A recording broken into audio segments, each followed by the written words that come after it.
দ্বিতীয় শ্রেণীর ছোট্ট বন্ধুরা, তোমরা লক্ষ্য করো, এখানে তোমাদের বাংলা বইয়ের একটা নমুনা প্রশ্ন, যে নমুনা প্রশ্নগুলো কাজে লাগবে তোমাদের। এই যে সামনে বন্ধের পরে যে প্রথম শ্রেণীর পরীক্ষাটা আছে, এই পরীক্ষায় এটা কাজে লাগবে। কেমন হবে পরীক্ষাটা তোমাদের জানা অবশ্যই দরকার, তাই না? তো এখানে পরীক্ষার কিছু মডেল বা নমুনা প্রশ্ন দেওয়া আছে। একজাক্ট এই প্রশ্নগুলো আসবে না, এটা নমুনা প্রশ্ন, এরকম প্রশ্ন আসবে।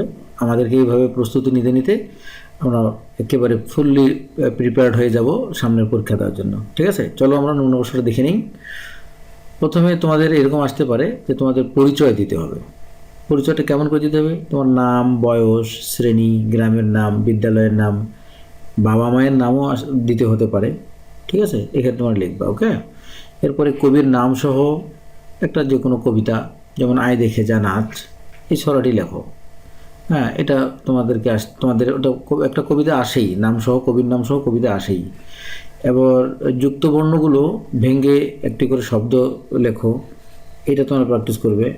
ঠিক আছে, এখানে একটু মিস্টেক হয়ে গেছে, এখানে খটা হবে না। ঠিক আছে, যুক্ত খ আর কি, যুক্ত খ, ক, ভয়র, ফলা, তারপরে গ, তিনটা শয় ক, তিনটার নয় ধ। ঠিক আছে, 4 নম্বর, নিচের বাক্যগুলো সঠিকভাবে লিখো। এগুলো এলোমেলো করে দেওয়া আছে, হ্যাঁ, অথবা হ্যাঁ এলোমেলো করে দেওয়া নাই, এগুলো কোনটা হবে আর কি। সে ভাত খাই, খাও, খায়, কোনটা হবে?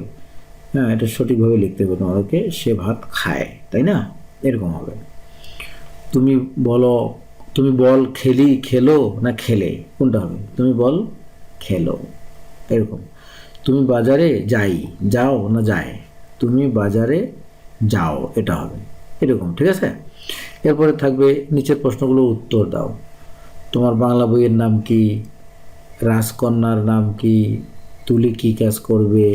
রাজকন্যা কোথায় বন্দী ছিল? হ্যাঁ, গাং মানে কি? রাজকন্যা কঙ্কাবতী কোথায় ঘুমিয়েছিল?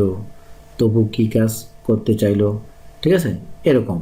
আচ্ছা, এখানে 5টা আইটেম দেওয়া আছে, তোমাদের আরও আইটেম যোগ করা হবে অনেকগুলো, মোটামুটি সব মিলিয়ে 12 থেকে 15টা আইটেম যোগ করা হবে। একটা কোশ্চেনে সব করলাম না, এটা তোমরা এই আইটেমগুলো করে নাও। এরপরে পরের মডেলটাতে আমি আরও অন্য আইটেম দিব। ঠিক আছে, এরপরে চূড়ান্তভাবে 100 মার্কের একটা কোশ্চেন বা 2-4টা কোশ্চেন দিয়ে দিব পরীক্ষার আগে আগে। ঠিক আছে, এই প্রশ্নগুলো তোমরা সবগুলো প্রশ্ন সলভ করতে থাকো। ওকে, ভালো থাকো। আর তোমরা কেউ যদি অনলাইনে আমার কাছে পড়তে চাও, তার এই নাম্বারে আমাকে নক করবে। আল্লাহ হাফেজ।